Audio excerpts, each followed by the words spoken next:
Notice how you build to that instead of just start with something like that, carrying cross. Yeah.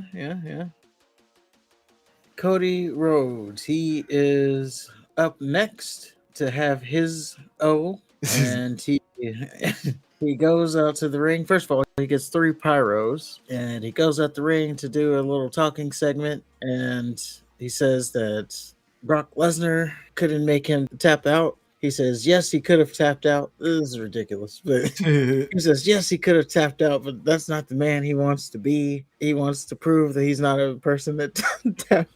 Like, what are you talking about? And then he says, Brock, are you satisfied? The way I see it, each of us have a victory over each other. Winner takes all. Let's do it one more time. So consider this an open challenge. Yeah, and he said something weird. He said, anytime I'm in this ring, I'm ready to fight you. Oh, so that foreshadows maybe.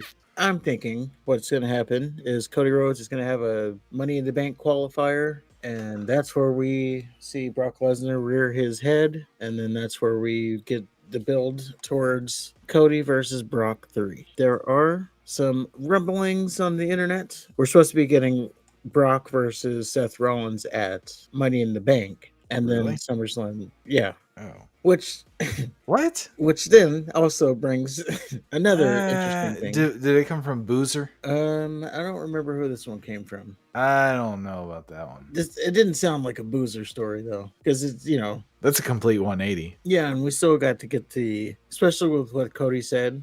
There's obviously got to be the closing of the story. Right. I can see Brock moving on to Seth Rollins after his match with Cody, and that match should be like a cage match or a strap match or something. Notice how you build to that instead of just start with something like that, carrying cross.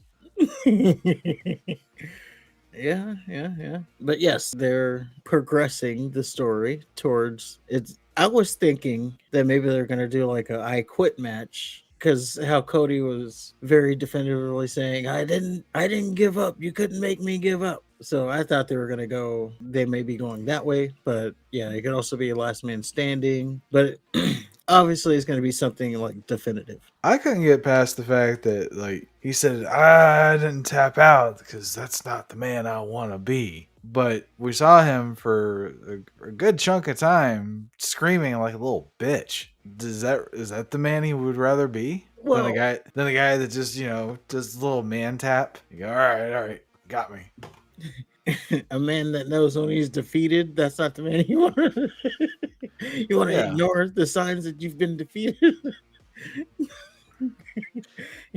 You want to get yourself killed because you don't know when to quit. Like, even in war, they quit. Especially if you're just going to pass out. You fell asleep. We're kind of getting into the territory where it's bad because Cody's carrying this feud by himself. Aside from, the few attacks that Lesnar had, and then, that time he tipped his cap to him on the entranceway, they really haven't had that much interaction. Yeah.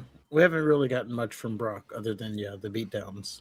Don't get me wrong. You can still build a story between Brock and Cody without having them wrestle at Money in the Bank. You just have one have a match, the other one run in or something, cost them the match or interrupt the match. And then it's like, okay, I can't move on until I get rid of you. And then they have their big blow off match. But outside of that, just imagine if this doesn't end at Money in the Bank. Then the only other time for Cody to get this next shot at Roman will be WrestleMania. So this is going to tell you where WWE goes. Well, I think that's where they're going anyway.